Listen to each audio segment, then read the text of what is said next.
Tidak ada yang menginginkan kita jatuh dalam kesedihan kecuali adalah syaitan.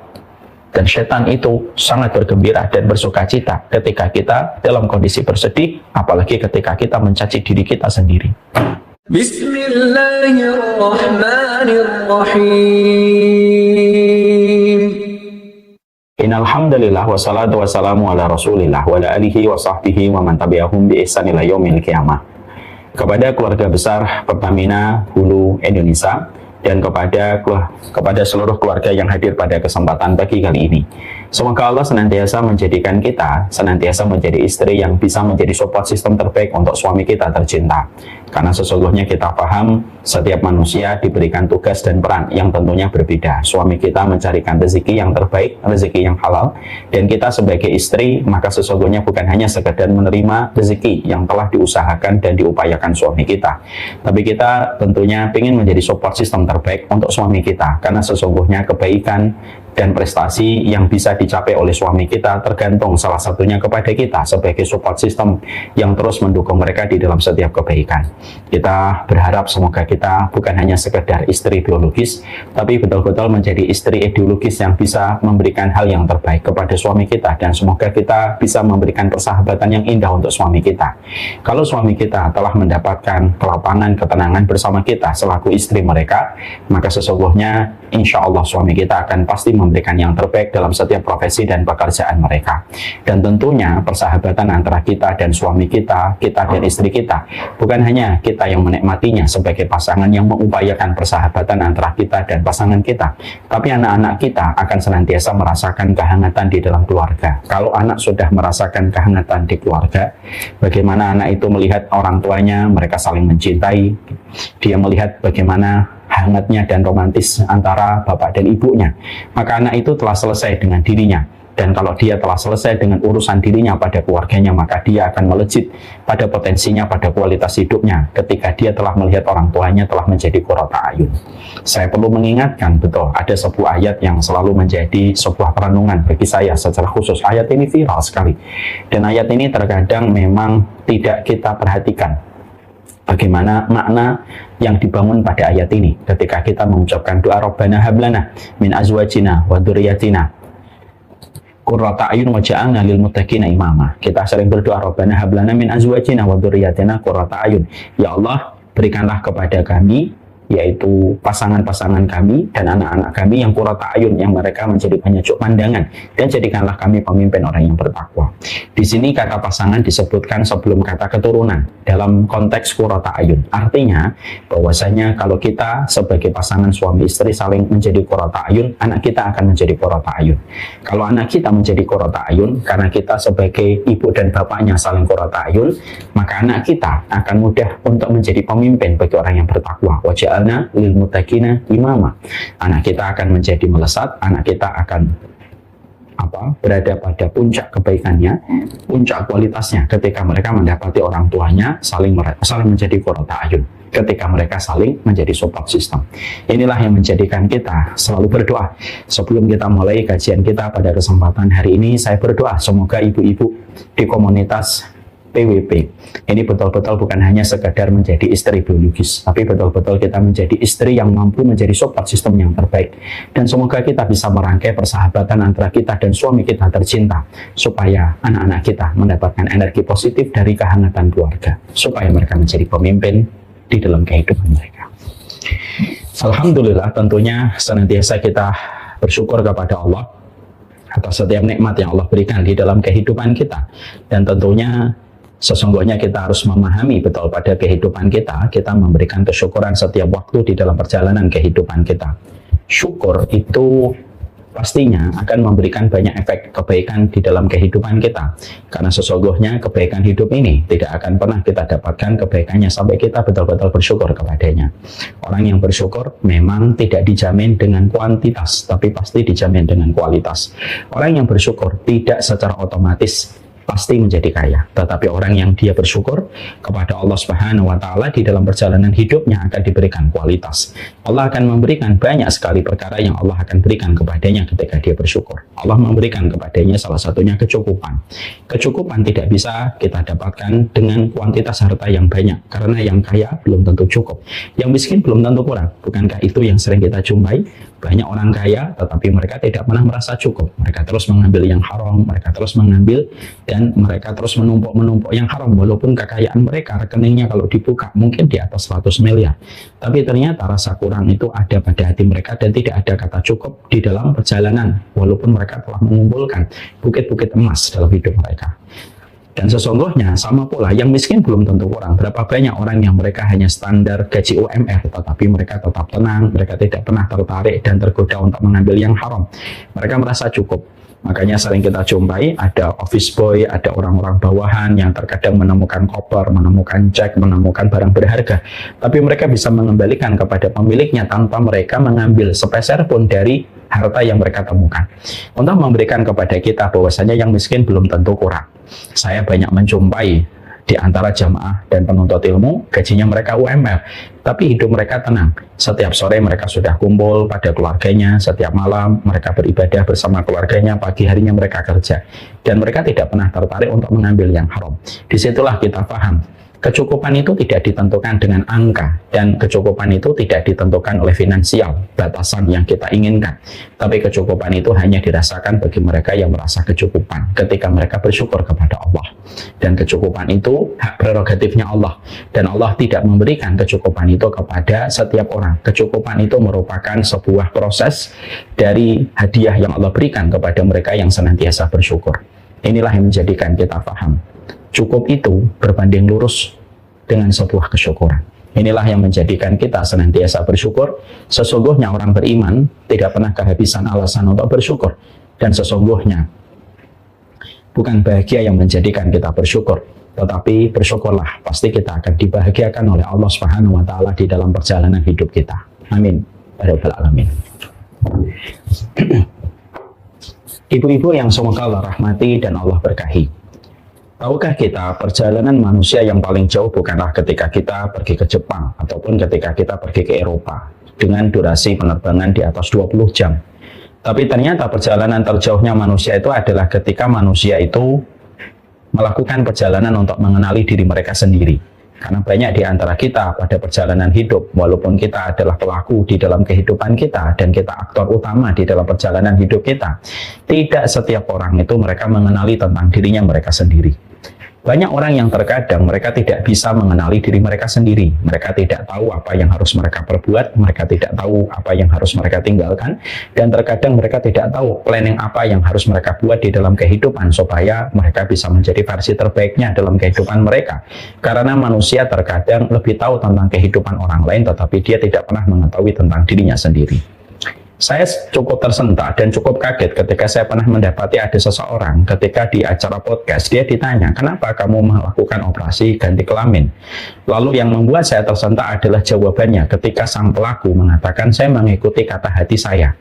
Padahal saya yakin tidak mungkin kata hati manusia yang diciptakan di atas fitrah, lalu dia sampai memberikan sebuah keputusan supaya dia mengganti jenis kelaminnya, karena saya pasti tahu bahwasanya itu bukan kata hatinya, tetapi terkadang itu merupakan kata yang ditiupkan oleh setan yang bercampur dengan prasangka, lalu akhirnya menjadi sebuah pemikiran dan akhirnya dia mengambil sebuah kesimpulan.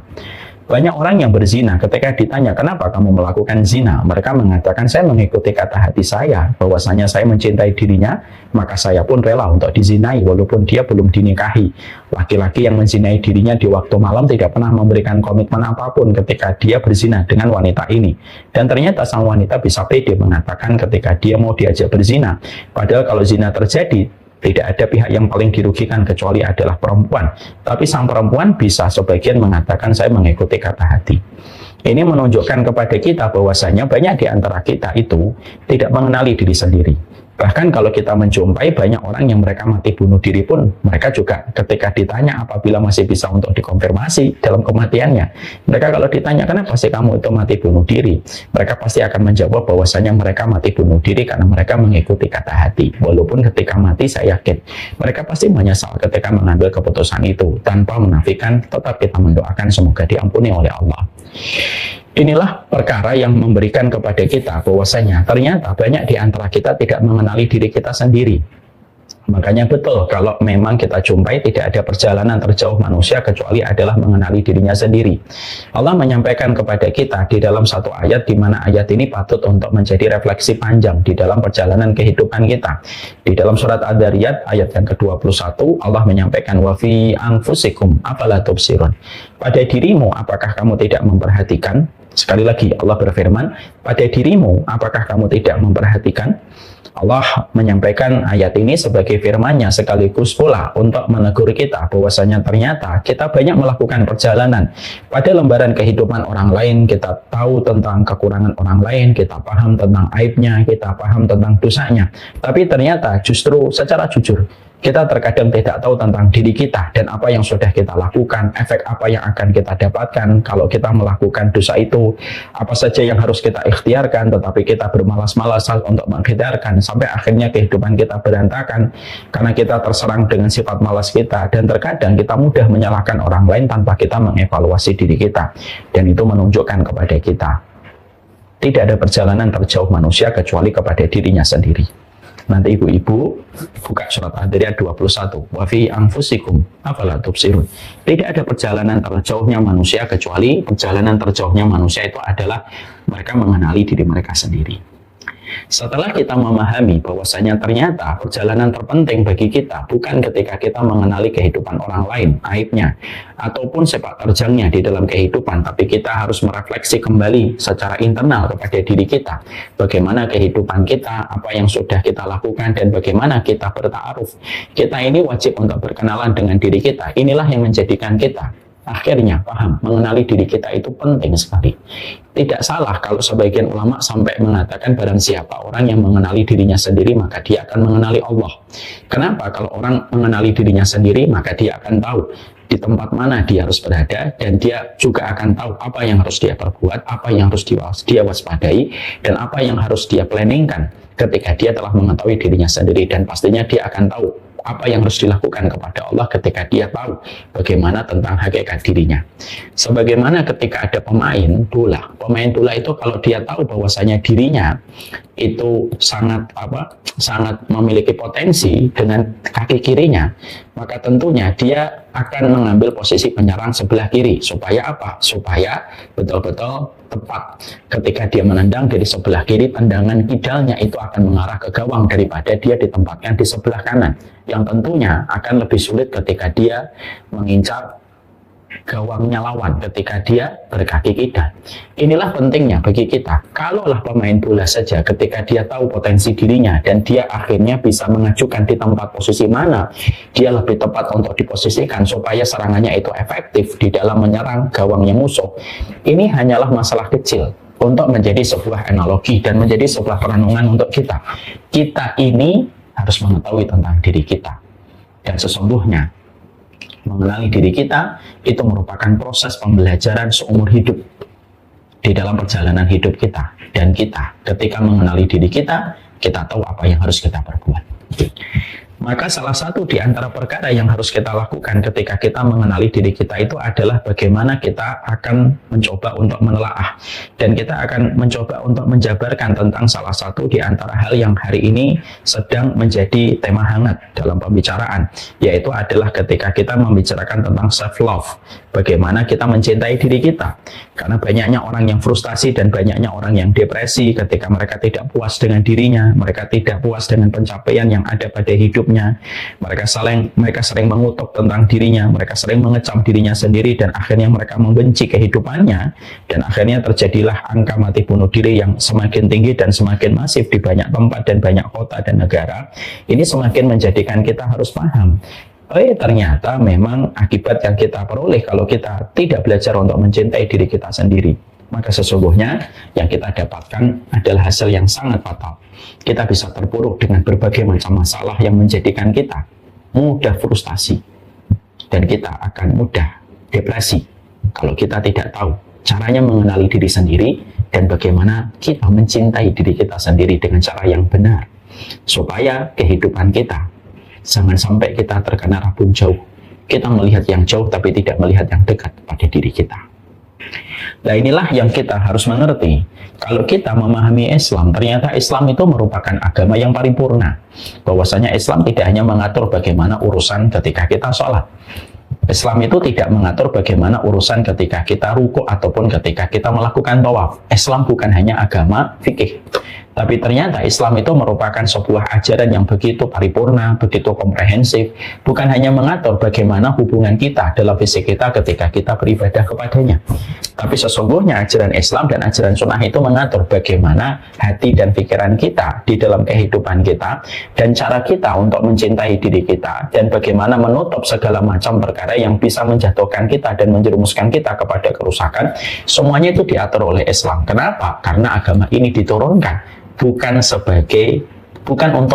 hanya menetapkan dan membebankan kepada kita kewajiban-kewajiban fikih ibadah, tapi agama ini diturunkan itu pada dasarnya satu. Agama ini diturunkan sebenarnya adalah untuk kebaikan diri kita sendiri. Ini yang kita harus paham. Semua syariatnya, semua perintahnya, semua larangannya bukan untuk menguntungkan Allah, karena sesungguhnya Allah tidak pernah mendapatkan untung ketika kita semuanya ahli ibadah. Itu pun tidak akan menambah kerajaan Allah walaupun satu jengkal. Tapi semua instrumen yang ada pada kehidupan kita itu bukan untuk menguntungkan Allah, tapi semua instrumen yang Allah sampaikan di dalam agama itu pada dasarnya supaya kita bisa mendapatkan kebaikan hidup kita. Karena tidak ada agama yang paling memperhatikan bagaimana kita mendapatkan versi terbaik diri kita kecuali adalah agama yang kita imani, yaitu adalah Islam. Dan tidak ada zat yang paling menginginkan supaya kita bisa memberikan yang terbaik dan menjadi versi terbaik dalam kehidupan kita kecuali adalah Allah. Dan Rasulullah itu menyampaikan kepada kita bagaimana petunjuknya supaya kita bisa menjadi versi terbaik dan versi istimewa dalam kehidupan diri kita. Perhatikan agama kita. Agama kita menyuruh kita supaya kita tidak putus asa. Bukankah itu manfaatnya dan feedbacknya kembali kepada kita? Agama kita melarang kita tentang minuman khamr. Bukankah itu feedbacknya kembali untuk kebaikan kita? Karena khamr merusak diri kita. Bukankah agama kita menyuruh kita bukan hanya makan yang halal, tapi menyuruh makan yang baik? Karena yang halal belum tentu baik, tapi yang halal dan baik itu tentunya memberikan kesehatan. Kenapa?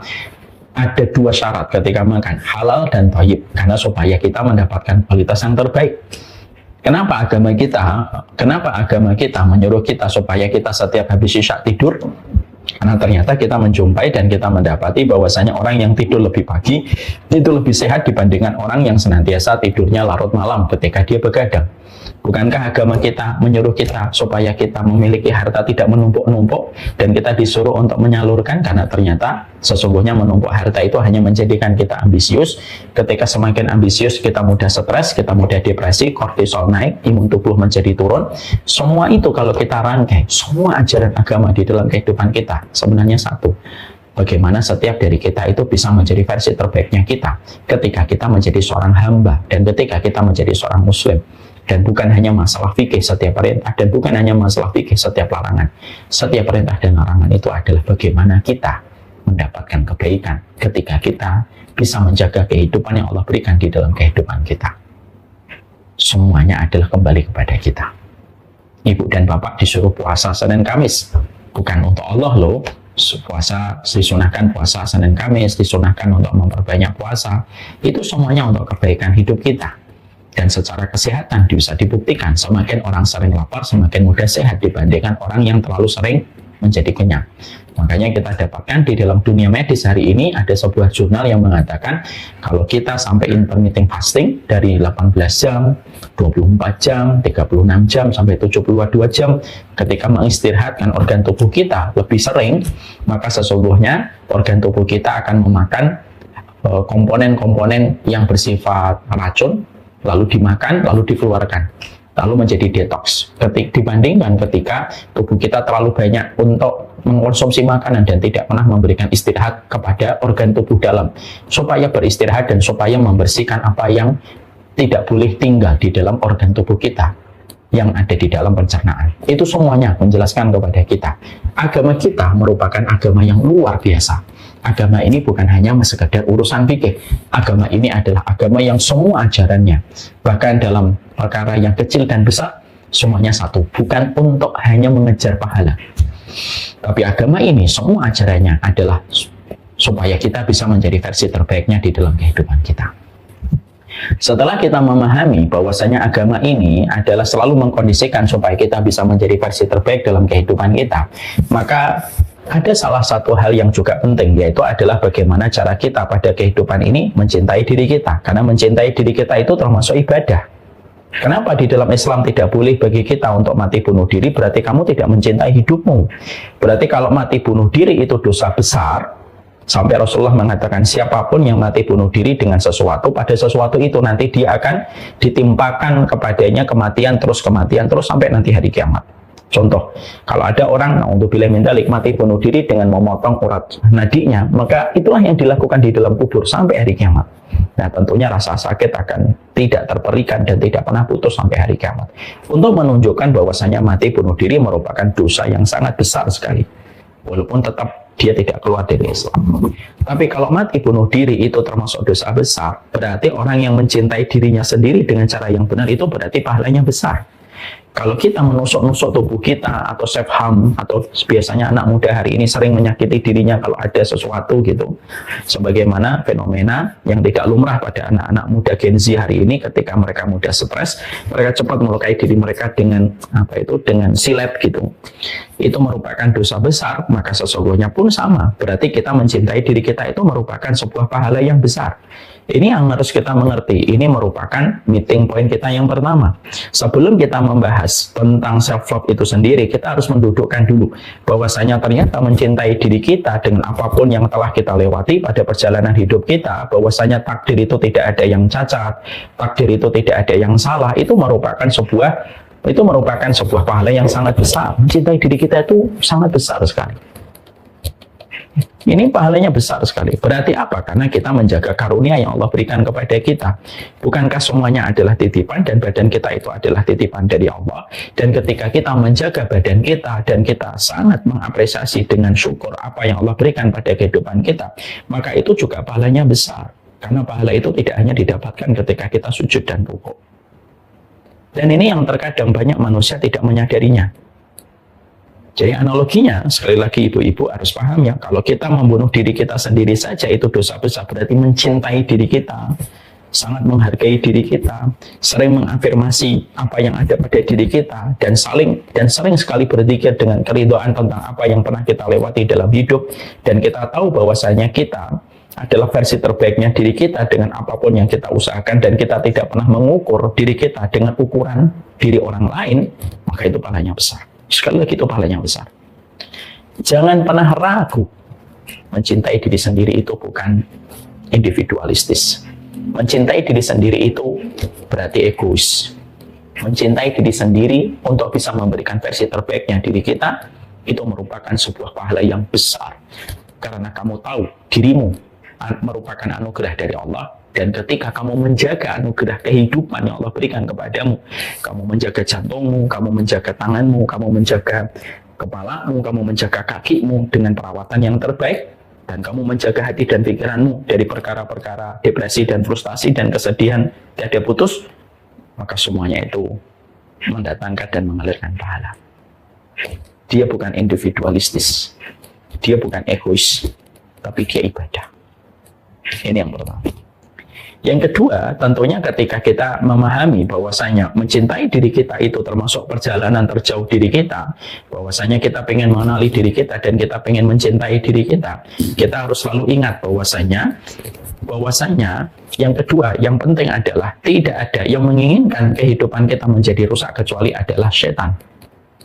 Pada poin yang kedua, kita juga harus paham setelah kita memahami bahwasanya mencintai diri kita sendiri itu merupakan sebuah ibadah yang utama, maka yang kedua, kita harus mengerti betul bahwasanya tidak ada yang ingin membuat kita sedih, terperosok di dalam segala macam kemudharatan, kerusakan. Itu tidak ada yang menginginkan supaya kita terperosok di dalam kerusakan ketika kita mencaci diri kita, membenci diri kita, kecuali setan.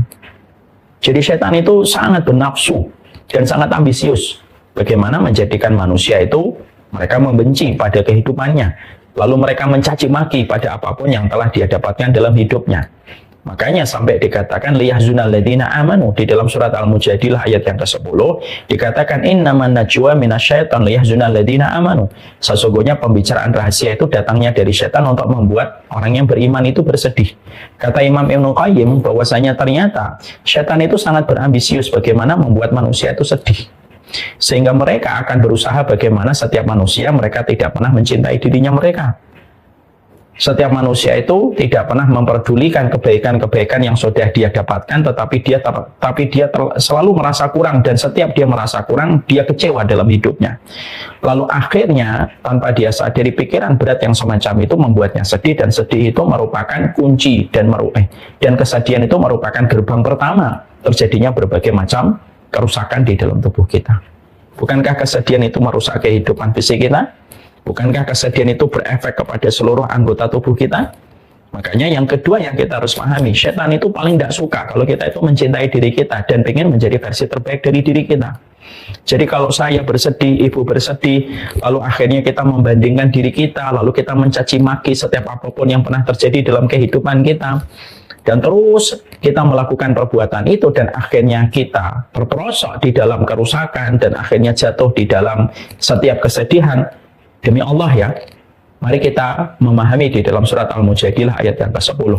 Tidak ada yang menginginkan kita jatuh dalam kesedihan kecuali adalah syaitan. Dan setan itu sangat bergembira dan bersukacita ketika kita dalam kondisi bersedih, apalagi ketika kita mencaci diri kita sendiri. Ya. Jadi kalau ada orang sampai depresi dan frustasi, itu memang disenangi setan. Nanti ibu dibuka dalam surat Al-Mujadilah ayat yang ke-10. Maka di situ dikatakan innaman najwa minasyaitoni liyahzunal ladzina amanu. Sesungguhnya setan itu menginginkan supaya kamu itu bersedih. Nah inilah yang menjadikan kita ketika memahami poin yang kedua, maka kita berusaha betul bagaimana pada kehidupan kita jangan sampai kita tidak mengenali konsep untuk mencintai diri kita, self love. Karena sesungguhnya ini bukan sesuatu yang baru di dalam kehidupan kita, tapi ini merupakan ajaran yang sudah ada semenjak agama ini disampaikan oleh baginda Nabi Shallallahu Alaihi Wasallam. Orang Barat baru menyampaikan konsep self love akhir-akhir ini dalam psikologi dan ilmu kejiwaan mereka. Padahal ini sudah selesai dalam Islam ribuan tahun yang lalu untuk menjelaskan kepada kita bahwasanya semuanya dijelaskan kepada kita bagaimana cara kita mencintai diri kita. Makanya ibu perhatikan di dalam Al-Quran itu banyak sekali bertebaran ayat. Wala takhafi wala tahzani wala takhafi wala tahzani. Bukankah di dalam ayat itu banyak sekali Allah itu menyampaikan kepada kita, terutama pada surat Maryam, jangan takut, jangan sedih, jangan khawatir, jangan takut, jangan khawatir, jangan sedih. Terus itu yang Allah sampaikan dalam banyak ayat yang bertebaran di dalam Al-Quran. Kenapa Allah sering menyampaikan jangan takut, jangan sedih, jangan khawatir? Kenapa Allah sering sampaikan itu? Allah juga sampaikan di balik satu kesulitan ada dua kemudahan. Allah tidak menginginkan yang sulit untuk dirimu, ya. Kenapa Allah sampaikan ayat-ayat itu yang semua ayat itu tuh membangun kegembiraan untuk kita? Karena Allah itu ingin menggembirakan kita dengan apapun kehidupan yang telah kita peroleh dan telah kita dapati, dan tidak ada yang menginginkan kita sedih kecuali adalah setan. Jadi kalau kita sedang sedih, fix, confirm itu pasti datang dari setan. Supaya apa? Supaya kamu menyesali suamimu, menyesali keluargamu, menyesali profesi suamimu, menyesali tingkatan ataupun kedudukan suamimu yang masih di situ-situ saja, yang asalnya baik-baik saja. Semuanya fix itu datang dari setan, sebagaimana yang dijelaskan di dalam surat Al-Mujadilah ayat yang ke-10. Yang ketiga, bahwasanya ketika kita akhirnya paham bahwasanya self love itu merupakan bagian dari ibadah kita kepada Allah, dan tidak ada yang membuat kita membenci diri kita, hate love ya. Kita membenci diri kita. Ya berarti kalau kita self hate gitu dalam kehidupan, tidak ada yang membuat kita benci pada kehidupan kita kecuali adalah setan. Maka yang ketiga yang kita harus pahami, poinnya itu apa? Poinnya itu adalah self love ini harus dengan ilmu. Kalau kita ingin untuk mencintai diri kita, tapi kita tidak pakai ilmu, maka sesungguhnya kita nanti akan terperangkap juga dengan setan. Karena apa? Setan itu terkadang membuat kita bodoh terhadap satu hakikat supaya kita tidak tahu caranya untuk menyelesaikan satu masalah. Karena banyak orang yang mereka dengan atas nama self-love, tapi mereka itu melakukan tindakan yang salah. Karena mereka mungkin belum mengetahui ilmunya bagaimana cara kita untuk memberikan versi terbaik dalam kehidupan kita. Ini berbahaya sekali. Akhirnya apa? Ada orang yang mereka minum ketika party-party di waktu malam, lalu mengeluarkan kata-kata laknat dalam setiap obrolan mereka, dengan mengatakan babi, dengan mengatakan ini, dengan mengatakan kalimat-kalimat yang tidak pantas. Lalu mereka mengatakan, ini cara kami untuk self-love diri kami ingin menjadi diri kami sendiri. Padahal yang mereka lakukan itu hanyalah mengejar kesenangan dan kepuasan. Yang terkadang itu bukan self-love, kamu sedang memberikan kepada hawa nafsumu makanan. Sehingga orang semacam itu justru semakin jauh cara dia ketika memberikan penghargaan kepada dirinya sendiri. Kenapa? Karena pada diri kecilnya itu sebenarnya sudah menolak, denial. Dia akan menolak semua hal-hal kemaksiatan dan dosa, karena itu bukan cara untuk mencintai dirinya sendiri. Ini memberikan kepada kita tentang sebuah arti yang sangat penting, bahwasanya ternyata self-love itu tidak bisa, untuk tidak bisa dilakukan kecuali harus dengan petunjuk dan harus dengan ilmu. Karena semuanya itu harus dengan ilmu. Ibu, kalau tidak pernah belajar tentang kelistrikan, jangan pernah ibu itu ketika rumahnya konslet, ibu nanti memberanikan diri untuk memeriksa sendiri setiap kabel yang menyebabkan bisa terjadinya kerusakan ketika kita mengalami kecelakaan fatal dengan kesetrum. Kalaulah hanya untuk berurusan listrik, kita harus paham ilmunya, dan kita jangan pernah memberanikan diri kita untuk menyelesaikan urusan listrik ketika kita tidak paham ilmunya. Maka sama ketika kita ingin mencintai diri kita, karena itu adalah ibadah dan itu merupakan perkara yang dibenci oleh setan. Ketika kita mencintai diri kita, self-love itu akan menjadikan kita bahagia, tenang, dan lapang pada perjalanan hidup kita. Maka itu tidak bisa dilakukan kecuali dengan ilmu. Semuanya itu harus dengan ilmu. Karena apa? Karena self-love itu kalau tidak dilakukan dengan ilmu, kita tidak akan bisa membedakan mana itu kepuasan dan mana itu ketenangan. Kalau yang kita kejar untuk self-love itu hanya kepuasan, zina itu juga puas. Zina itu juga memberikan kepuasan. Orang yang pakai narkoba itu kepuasan. Dan tidak sedikit kok orang yang memakai narkoba, mereka juga mengatakan bahwasanya narkoba itu adalah self-love, cara mereka untuk mencintai diri mereka sendiri. Mereka tidak mau diatur, tidak mau didikte, sama mau saya dong, ini hidup saya kok. Akhirnya mereka pakai narkoba. Disinilah pentingnya kita sama anak muda. Hari ini banyak anak muda sudah menyadari pentingnya tentang self-love. Dan ini kita syukuri fenomena ini ketika banyaknya literasi dan banyaknya referensi yang menjelaskan tentang cara untuk bersyukur kepada diri kita sendiri. Tapi yang menjadi satu masalah itu adalah ketika para pemuda dan anak-anak muda hari ini, Gen Z ini, ketika mungkin kita juga banyak yang belum paham. Ketika kita mencintai diri kita, ternyata kita tidak paham ilmunya. Sehingga akhirnya kita mengambil banyak sekali perkara-perkara referensi yang salah, literasi yang tidak betul, dan terkadang kita mengambil konten-konten yang bermasalah. Dan akhirnya media sosial itu menjadi konten yang kita jadikan sebuah petunjuk. Karena banyak konten-konten yang mereka itu tidak bertanggung jawab. Banyak konten yang tidak bertanggung jawab. Kenapa saya katakan konten itu tidak bertanggung jawab? Karena diambil dari referensi mana, kita tidak pernah tahu. Dan ibu, saya harus paham, tidak setiap orang yang membuat konten di media sosial itu mereka sayang dan ingin memberikan kebaikan untuk kita, enggak. Terkadang banyak orang yang mereka memberikan konten kepada setiap para follower mereka, itu hanya karena pengen mendapatkan popularitas dan engagement. Dan mereka tidak pernah bertanggung jawab terhadap konten yang mereka berikan. Sehingga banyak orang yang mereka terjebak kepada narasi yang salah, kesimpulan yang tidak betul, referensi yang berantakan, dan mereka menganggap itu self-love. Padahal itu bukan self-love. Itu bukan self-love. Karena bagaimanapun cara kita untuk bisa memberikan penghargaan di dalam kehidupan kita, itu harus dengan ilmu. Kalau kita sudah menyadari, kita harus mencintai diri kita, mencintai hidup kita, dan itu merupakan pahala yang besar, ibadah yang agung dalam kehidupan kita, ya berarti harus dilakukan dengan ilmu. Dan itu tidak bisa dilakukan dengan cara kita sendiri. Ini penting sekali.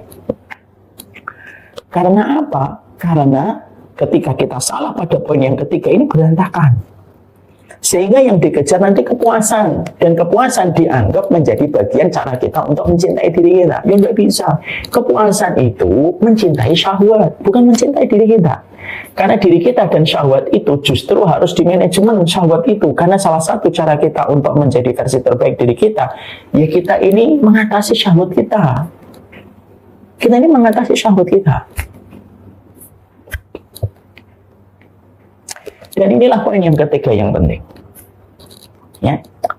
Setelah kita memahami poin 1, poin 2, poin 3, maka poin yang keempat. Poin yang keempat yang juga penting adalah, lalu bagaimana cara kita untuk memberikan kualitas pada diri kita, mencintai diri kita sendiri itu apa yang harus kita lakukan? Maka setelah kita mendapatkan 1, 2, 3 poin yang kita telah bahas, maka di situ setidaknya kita akan membahas bagaimana cara kita mencintai diri kita supaya kita bisa menjadi versi terbaiknya diri kita. Dan kita mendapatkan apa yang disampaikan oleh Rasulullah SAW, bahwasanya orang-orang yang mereka itu mendapatkan ketenangan, mereka mendapatkan kelapangan di dalam kehidupan itu, ternyata ada beberapa hal yang harus dilakukan supaya kita mengetahui cara kita mencintai diri kita. Ya, karena ternyata mencintai diri kita itu perjalanannya tidak semudah yang kita bayangkan. Justru perjalanannya berat. Kenapa? Mencintai diri itu tidak semudah yang kita bayangkan. Mencintai syahwat gampang, mau tidur, mau zina, mau korupsi. Memang memberikan kepuasan, tapi bukan itu yang menjadi cara kita untuk mencintai diri kita. Mencintai diri kita itu berat sekali, dan itu tidak mudah. Ustadz, kalau Ustadz mengatakan begitu, iya. Mari kita tanya kepada personal trainer. Saya ambilkan contoh. Kalau kita tanya kepada personal trainer, gimana cara kita mencintai diri kita? Versi personal trainer yang sekarang sedang marak di mana-mana. Pasti jawaban yang disampaikan oleh personal trainer itu jawabannya berat-berat, Bu. Oh, berarti harus jaga makan. Kapan buka jendela, kapan tutup jendela. Ya, harus melatih masa otot. Harus betul-betul dilatih masa ototnya. Semakin tua, semakin dilatih masa ototnya. Makanannya harus dihindari gorengan, karena gorengan tidak bisa diuraikan oleh tubuh selama setahun. Menghindari makanan-makanan yang tidak sehat. Menahan diri dari semua keinginan untuk mencicipi makanan. Makan hanya pada saat ketika dibutuhkan untuk memberikan energi pada tubuh melakukan aktivitas. Rata-rata yang disampaikan oleh personal trainer ketika kita bertanya gimana cara kita mencintai diri kita supaya diri kita sehat sampai kita tua nanti, semua jawaban dari personal trainer itu ternyata bertentangan dengan semua syahwat yang kita inginkan. Ya, tidurnya harus disiplin habis isya. Kalau matahari tenggelam sudah nggak boleh makan, hanya boleh minum aja. Semuanya berat. Kikil-kikil, otak-otak itu jangan makan. Fokus pada proteinnya. Semuanya berat. Saya bisa ngomong kayak gitu ya karena di tempat dakwah kita ada personal trainer yang melatih tim dakwah. Semua jauh berat, harus ngangkat barbel. Dari situlah jawaban bahwasanya ternyata self love itu memang perjalanan panjang dan itu tidak bisa dilakukan dalam satu purnama, tapi dilakukan dalam perjalanan panjang pada kehidupan manusia. Sehingga akhirnya kita harus memahami ini sebelum kita menjelaskan bagaimana self love itu. Tapi yang jelas yang kita harus mengerti, self love ini dilakukan dengan petunjuk, tidak bisa dilakukan secara serampangan dan tidak bisa dilakukan tanpa dengan petunjuk yang benar. Di sisi yang lainnya, self-love ini betul-betul bukan perkara yang ringan. Self-love itu perjalanan panjang, mengenali diri kita, dan mengupayakan terbaik di dalam kehidupan kita. Setelah kita paham ini, saya ingin menyampaikan setidaknya dalam satu riwayat Tabrani, dalam satu sanad yang sahih dan juga dinukil di beberapa kitab-kitab yang muktabar, kitab-kitab yang terpercaya di antara para ulama, maka ternyata self love itu setidaknya yang disampaikan oleh Rasulullah itu ada 4 poin yang penting.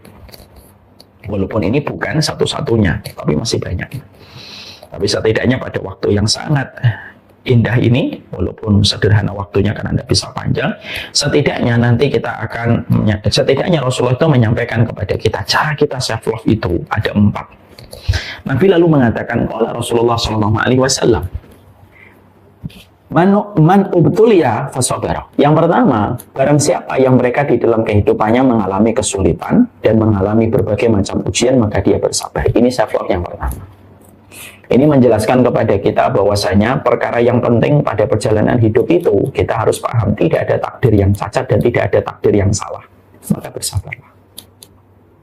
Kalau Allah ingin memberikan kepada kita ujian demi ujian yang Allah berikan di dalam kehidupan kita, maka sesungguhnya tidaklah ujian itu diturunkan kepada kita karena satu kebaikan yang Allah berikan kepada kita.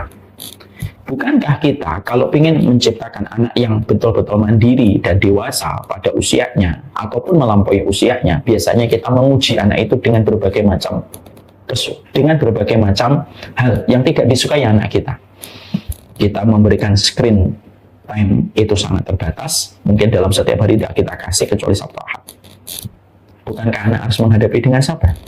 Kita tidak membebaskan dia minum apa saja, terutama minuman-minuman manis yang mereka dapatkan di supermarket dan minimarket. Kita memerintahkan dia untuk senantiasa fokus pada makanan-makanan yang sehat. Ketika dia ingin sesuatu, tidak semua keinginannya kita kabulkan supaya dia tidak menjadi anak kolokan dan anak manja. Tapi semua training yang kita berikan kepada anak kita, ketika kita melewati itu semuanya, kita paham, itu love language-nya kita sebagai orang tua. Justru ketika kita mencintai anak kita mendidik anak kita dengan kedisiplinan supaya dia menjadi dewasa, melampaui umurnya. Walaupun anak itu akhirnya melewati dengan berbagai macam kesabaran ketika kita memberikan kepada mereka aturan-aturan untuk kebaikan mereka, bukan untuk kebaikan kita. Tapi disitulah akhirnya kita paham, itu juga sama, treatment yang Allah berikan kepada kita itu terkadang Allah memberikan kepada kita ujian. Kenapa Allah memberikan kepada kita ujian? Karena ujian itu membentuk kita. Benturan itu menjadikan kita terbentuk. Itulah yang menjadikan kita akhirnya paham sekali. Kenapa dinding rumah sakit lebih merekam banyak orang yang mereka menetes air mata dibandingkan dinding masjid? Karena orang ketika di rumah sakit mereka sedang diuji dan mereka merasakan kedekatan dengan Allah. Makanya seseorang ketika mereka mencintai diri mereka, kalau mereka sedang diuji oleh Allah, jangan pernah kamu menempatkan bahwasanya setiap kesulitan demi kesulitan yang kamu jumpai dalam kehidupan, itu berarti Allah tidak mencintaimu. Itu love language-nya Allah. Allah memberikan kepadamu kesulitan, supaya setiap kesulitan-kesulitan yang kita lewati, ketika Allah mengujinya, maka sesungguhnya, supaya kita bisa memberikan ruang kesabaran, karena kehidupan itu dinikmati. Ketika kita melapangkan hati kita dalam keridhaan, ketika kita memberikan kesabaran tanpa tebih. Ini penting. Kenapa? Konsep sabar itu hanya dimiliki sama orang yang betul-betul beriman dan yakin di ujung perjalanan hidup kita tidak ada kesulitan kecuali diganti dengan dua kemudahan. Makanya dalam kehidupan ini Rasulullah mengatakan barang siapa yang mereka diuji lalu mereka bersabar. Ini yang pertama yang disebutkan Nabi. Maka sesungguhnya orang-orang semacam ini maka sesungguhnya pada perjalanan hidup mereka akan senantiasa ridho. Mereka tidak pernah merasa salah dalam setiap takdir yang Allah berikan kepada kita. Allah itu tidak pernah mendolimi kita. Kalau kita sampai beranggapan bahwasanya Allah itu mendolimi kita, lalu pertanyaan kita, siapa yang benar kalau Allah kita tuduh telah mendolimi kita? Allah tidak pernah berbuat dolim pada kehidupan kita, dan Allah tidak pernah berniat jahat pada kehidupan kita. Tidak, Allah tidak pernah ingin berniat jahat. Dan Allah memudahkan kita dalam setiap urusan karena tidak ada Rabb yang paling mencintai kita kecuali adalah Allah. Makanya Nabi mengatakan self-love yang pertama dalam hadis riwayat Tabrani itu adalah ketika seseorang itu menyadari betul kehidupan itu tidak selalunya manis, tapi di situ ada berbagai macam materi-materi ujian pada ruang kehidupan kita. Lalu kita bersabar, berarti kita telah menjadi versi terbaik diri kita ketika memberikan kesabaran pada setiap lembaran ujian yang Allah berikan kepada kita. Makanya maaf ya, kenapa anak-anak yang mereka terbiasa mengalami ujian di waktu kecil biasanya mereka akan kuat, fisiknya, karakternya akan kuat karena ujian itu mendewasakan mereka dibandingkan mereka yang tidak mendapatkan banyak kesulitan di masa kecilnya. Makanya maaf ya, walaupun ini tidak bisa digeneralisir, perintis itu terkadang perjalanan hidupnya lebih bisa dinikmati daripada pewaris. Kenapa? Karena guncangan hidup itu akhirnya kalau diceritakan hidupnya kembali, maka betul-betul Masya Allah itu bisa dinikmati orang yang mendengar kisah itu ketika diceritakan kembali. Makanya yang pertama, self-love-nya kita itu adalah sabar. Tidak semuanya Allah mudahkan untuk kita. Bukan Allah tidak mampu. Tapi kenapa Allah itu berikan kepada kita berbagai macam ujian? Kalau semuanya dimudahkan untuk kita, lalu dari mana kita mendapatkan pahala kesabaran? Hidup itu bukan mendapatkan apa yang kita mau, tapi hidup itu adalah menata keridhaan. Ketika kita diuji, lalu kita bersabar. Ketika hati kita sudah ridho dan kita yakin Allah itu tidak pernah salah dalam setiap ketentuan takdir yang Allah berikan pada perjalanan hidup kita. Makanya yang pertama, sabar tanpa tepi. Sabar tanpa tepi ketika kita diuji oleh Allah di dalam kehidupan. Bukan Allah yang tidak mampu menghilangkan setiap kesulitan. Allah mampu. Tapi kalau semua kesulitan kita hilang, lalu bagaimana kita berdiri dalam kehidupan kita? Lalu bagaimana kita belajar memperbaiki diri kita? Lalu bagaimana kita mengevaluasi diri kita? Kalau anak kecil selalu digendong dan tidak pernah dilatih untuk berlatih berjalan, lalu jatuh dan menikmati rasa sakit, itu anak nggak bisa jalan. Kenapa kita bisa jalan, ibu-ibu? Ya karena dulu kita diturunkan dari gendongan yang sangat melenakan kita, lalu kita dilatih untuk berjalan. Dan setiap kita jatuh, kita nangis, kita lalu berdiri kembali, jatuh kembali, kita nangis, pernah terbentur itu kepala kita, semuanya pernah kita lewati ketika dulu kita latihan jalan. Tapi justru itulah yang menjadikan kita hari ini bisa berlari. Allah menguji kita, bukan karena Allah tidak mampu menghilangkan ujian kesulitan. Allah mampu, Allah menguji kita. Karena sesungguhnya memberikan kesabaran tanpa tepi dalam perjalanan hidup itu melatih diri kita dengan kebaikan, supaya terasa baik semua yang kita lewati. Kenapa Allah uji kita, Ustaz, dengan ujian yang banyak? Supaya nanti ketika di akhirat kita bisa merasakan manisnya memetik panen pada kehidupan di akhirat. Rasulullah lalu mengatakan yang kedua, wa utiya fasyakara. Yang kedua, kalau dia mendapatkan kebaikan, dia bersyukur. Artinya dia syukur tanpa syarat. Dia syukurnya tanpa syarat.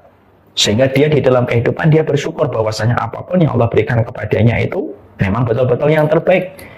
Dia tidak pernah membandingkan dirinya dengan kehidupan orang lain karena dia tahu bahwasanya kita tidak bisa mengukur ukuran sepatu orang dengan ukuran kita, dan kita tidak bisa mengukur finansial kita dengan finansial orang lain.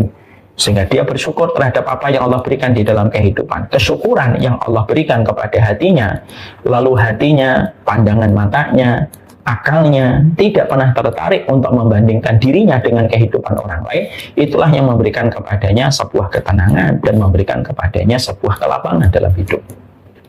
Itulah kenapa dalam Islam itu kita tidak banyak dikondisikan dan tidak banyak disarankan dalam Islam untuk melihat pencapaian kehidupan orang lain terus-menerus. Sesekali boleh, tapi jangan terus-menerus. Kenapa? Terkadang itu bisa membawa racun yang mempengaruhi jalan berpikir dan hati kita. Makanya kata Nabi, kalau ada seseorang yang pertama, dia ketika mendapatkan kesulitan dia bersabar, yang kedua ketika mendapatkan kemudahan dia bersyukur, dia memberikan kesyukuran tanpa syarat. Yang pertama sabar tanpa tepi, yang kedua syukur tanpa syarat. Sehingga setiap perkara yang dia jumpai di dalam kehidupan ketika dia senantiasa memberikan kesyukuran, itulah yang menjadikan kehidupan dia bahagia. Bukan bahagia yang menjadikan kita bersyukur, tapi bersyukurlah pasti kamu akan bahagia. Karena apa? Karena kalau kita sudah bersyukur, kita ini sedang berterima kasih kepada diri kita. Faman syakara fa innama yashkuru li nafsi. Allah berfirman, barang siapa yang bersyukur ke dalam hidupnya, maka dia telah bersyukur kepada dirinya sendiri. Dia telah berterima kasih kepada dirinya sendiri. Sehingga akhirnya kehidupan orang yang bersyukur itu menjadikan dia tetap lapang di dalam hidupnya, dalam setiap perkara. Kesyukuran itu yang akan memberikan kualitas di dalam hidupnya. Allah memberikan ketenangan, Allah memberikan kecukupan, dan Allah pasti memberikan kelapangan. Kalau sudah tenang, siapa yang akan membuatnya sedih? Kalau dia sudah dilapangkan, siapa yang bisa membuatnya dia sempit? Dan kalau sudah diberikan kecukupan, apa yang membuat dia merasa kurang? Kalau orang sudah bersyukur itu kan dia akan merasa cukup. Dan kalau sudah merasa cukup itu harta paling tertinggi dalam keimanan. Karena apa? Yang menjadikan kita tersiksa dalam hidup itu bukan kemiskinan. Tapi yang menjadikan kita tersiksa dalam hidup itu karena kita tidak pernah merasa cukup. Itu yang menjadikan kita akhirnya tersiksa dalam kehidupan kita. Jarak antara kita dan kebahagiaan hanyalah sejarak pada keinginan yang tidak ada habisnya. Padahal keinginan itu sebenarnya kalau sudah kita dapatkan secara pelan tapi pasti berangsur-angsur nikmatnya itu hilang. Misal, ibu ingin punya balkon di rumah. Lalu kita berasumsi nanti kalau sudah punya balkon, kita akan duduk, teh, ngobrol sama suami kita di pagi hari sebelum suami pergi ke kantor. Itu gambaran indahnya sebelum kita punya balkon. Dan kita terus terus terbayang-bayang kapan ya balkonnya jadi, kapan ya balkonnya nanti punya rezeki membangun balkon. Ini bukan artinya punya balkon itu salah, enggak. Saya juga punya balkon di rumah saya. Tapi ketika akhirnya kita punya balkon, memang 1 pekan, 2 pekan pertama kita itu merasakan gembira. Tapi lama-lama biasa aja balkonnya. Lama-lama lagi sudah nggak kita lagi menjamahnya. Lama-lama akhirnya kita tidak pernah melihatnya dan tidak pernah merasa nikmat punya balkon. Karena memang keinginan itu semacam itu. Manusia dengan kebahagiaan itu hanya sejarah pada keinginan. Nah, kalau kita tidak pernah bersyukur, kita tidak akan pernah merasa cukup. Kalau kita tidak pernah merasa cukup, kita susah bahagia. Itulah yang menjadikan saya sering mengulang-ulang sebuah narasi. Kenapa anak kecil itu mudah bersyukur? Kenapa anak kecil mudah bahagia? Karena keinginannya itu nggak banyak, nggak macam-macam. Anak kecil itu melihat orang tuanya sehat, beli cilok, beli coklat, dia sudah senang. Beli momogi, udah senang dia. Maaf, nggak boleh nyebut merek ya. Dia makan itu aja udah senang. Makanya tidak ada anak kecil ketika berada di dalam kamar ibunya atau di dalam kamar bapaknya, dia sedih itu nggak ada. Dia masuk ke kamar lalu matikan lampu, ditanya kenapa nak sedih memikirkan beban hidup. Alah, nggak ada itu. Tidak pernah terjadi. Kenapa anak itu mudah bahagia dapat kelereng? Kalau saya waktu kecil dapat kelereng, dapat layang-layang itu sudah senang banget.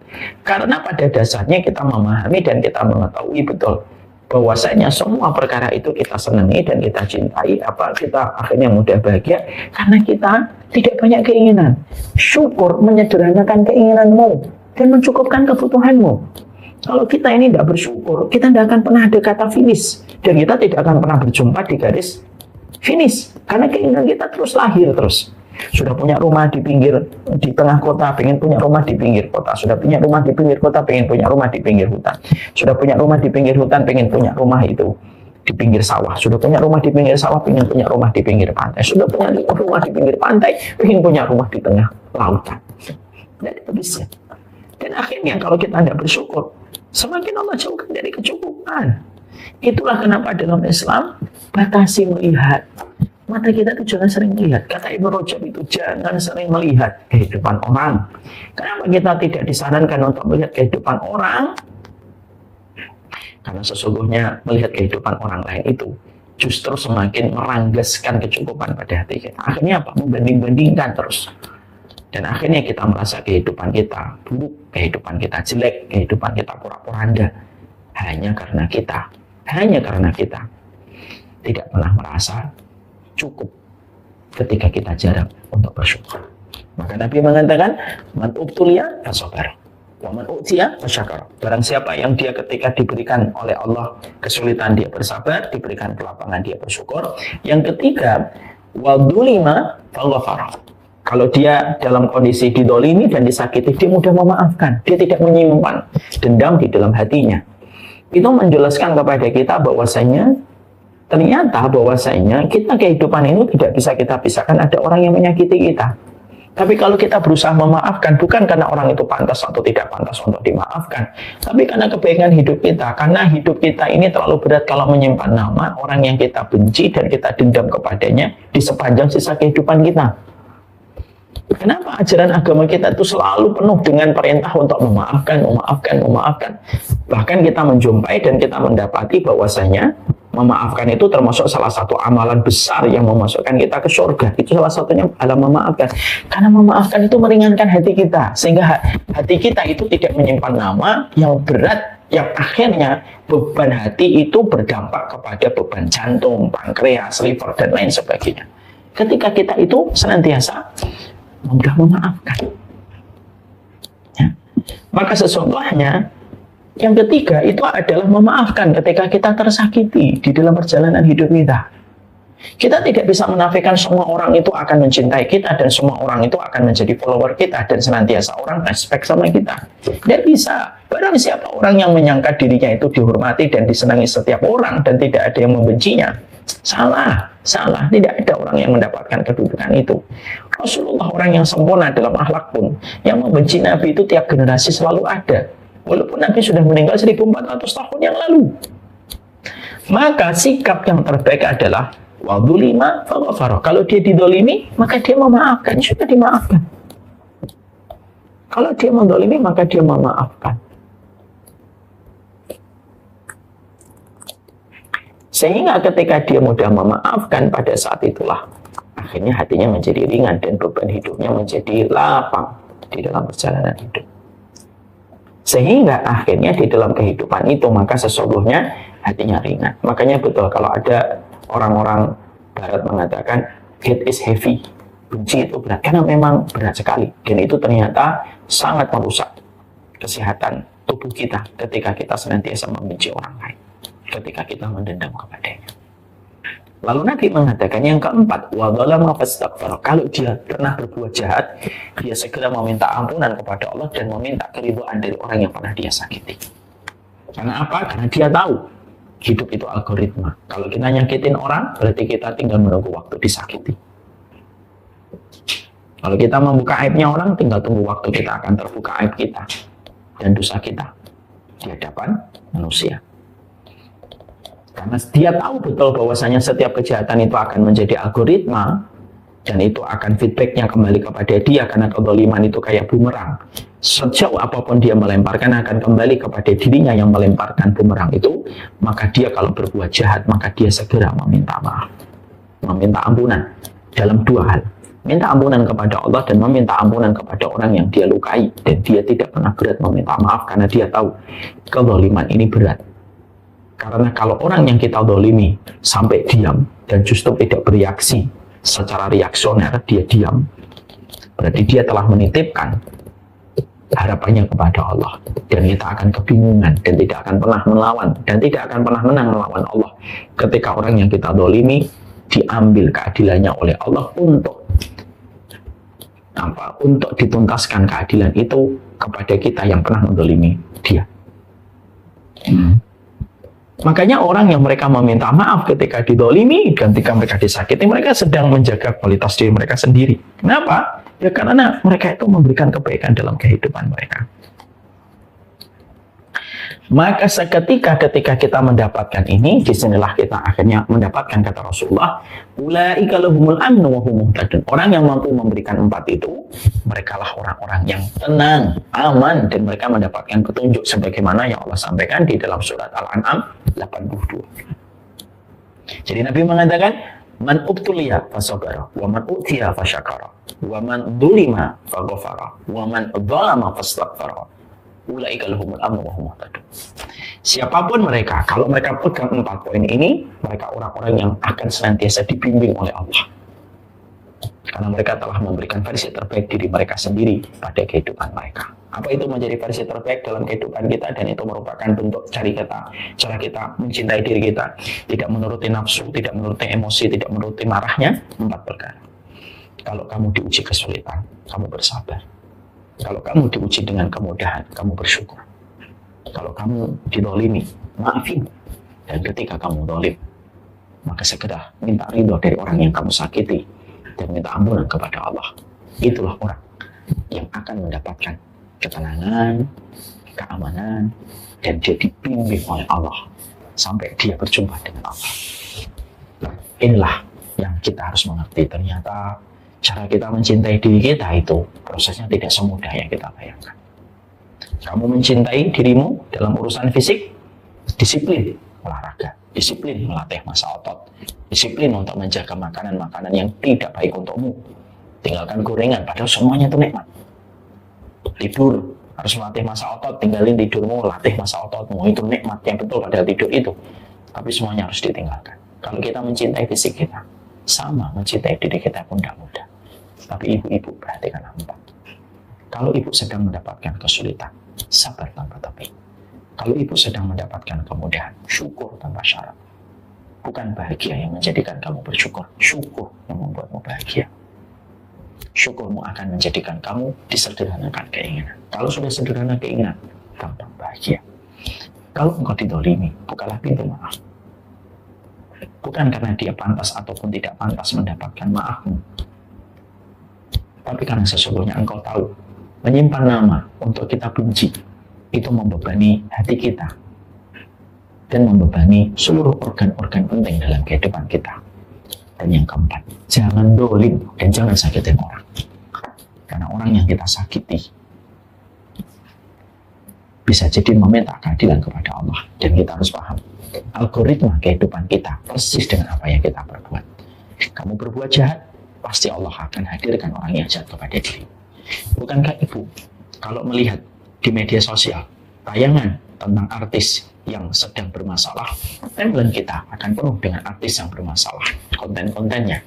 Kalau kita membuka konten masakan, seluruh timeline kita penuh dengan konten masakan, iya kan? Itulah yang disebut algoritma. Maka yang keempat, hati-hati terhadap algoritma. Kalau kita berbuat jahat, lalu kita tidak segera meminta maaf, kamu tidak mencintai dirimu sendiri. Kenapa? Kamu sedang membuka pintu hidupmu diterjang oleh angin kemadharatan dan banyak kesulitan karena kamu menyulitkan kehidupan orang. Jagalah 4. Inilah versi terbaik manusia. Yang kata Nabi, kalau 4 perkara ini dijalankan, kamu mendapatkan keamanan, kamu mendapatkan ketenangan, kamu mendapatkan kelapangan.